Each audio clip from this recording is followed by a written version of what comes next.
તો સાહેબ પહેલા એ જણાવશો કે અવાજને લગતી કોમન અનકોમન કન્ડિશન્સ કઈ કઈ હોય છે? ચોક્કસ બ્રિજેશભાઈ, અવાજને લગતી કોમન તકલીફ માનીએ તો શરદીથી પણ અવાજ બેસી શકે, ઘણી વખતે સ્વરપેટી પર આવતા સોજાથી પણ અવાજ બેસી શકે, ઘણી વખતે સ્વરતંતુ પર થયેલા ઇન્ફેક્શન જેને લેરિન્જાઇટિસ કહીએ છીએ, જે બેક્ટેરિયા કે ફંગલ પ્રકારનું ઇન્ફેક્શન હોય છે, ઘણી વખતે સ્વરતંતુનો લકવો થવાથી પણ અવાજ બેસી જતો હોય છે. એક્સ્ટ્રીમ કેસમાં જ્યારે સ્વરતંતુ કે સ્વરપેટીનું કેન્સર હોય તો પણ દર્દીનો અવાજ બેસી જતો હોય છે. રાઈટ. તો આ માની લો કે કોઈ દર્દી તમારી પાસે તમારી ઓપીડીમાં તમને બતાવવા આવે અને એમને કોઈ અવાજની સમસ્યા હોય તો એમને કેવા કેવા પ્રકારની સમસ્યા હોય છે? ચોક્કસ. જે દર્દી અવાજ બેસવાની તકલીફ સાથે ઓપીડી કે અમને બતાવવા આવે છે એ દર્દીનું હંમેશા કેવું હોય છે, સાહેબ હું બોલું છું તો મારો અવાજ બરાબર નીકળતો નથી.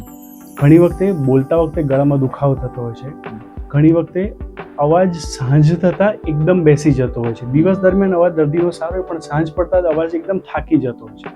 ઘણી વખતે બોલતા બોલતા શ્વાસ ચડવું એવી પણ તકલીફ હોય છે. ઘણા દર્દીઓને બોલતા બોલતા સિવિયર ખાંસી આવતી છે, કોરી ખાંસી અનુભવતા હોય છે. દરેક દર્દીનું પ્રેઝન્ટેશન અલગ અલગ હોય છે. That's true.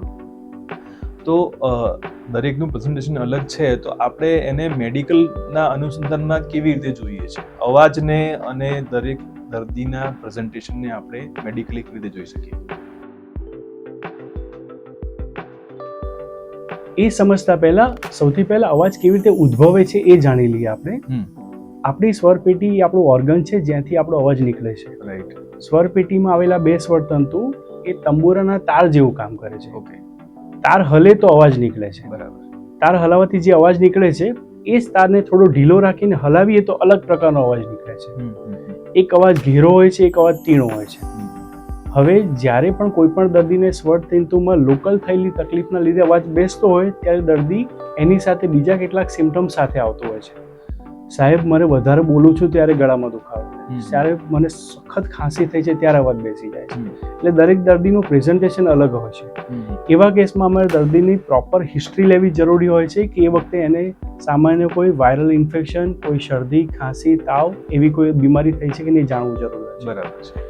તો તમારા કહેવા પ્રમાણે અવાજને લગતા ઘણા બધા કારણો હોઈ શકે. ચોક્કસ. કયું કારણ મુખ્યત્વે તમે તમારી ઓપીડીમાં અને દર્દીઓમાં તમે જુઓ છો? સૌથી સામાન્ય કારણ જે અમે લોકો ઓબ્ઝર્વ કરતા હોઈએ છીએ ઓપીડીમાં is overuse, abuse of voice. ઘણા લોકો પોતાના અવાજને પુષ્કળ વાપરે છે, મોટું બોલે છે, ઝાઝું બોલે છે અને ઘણા લાંબા સમય સુધી બોલે છે.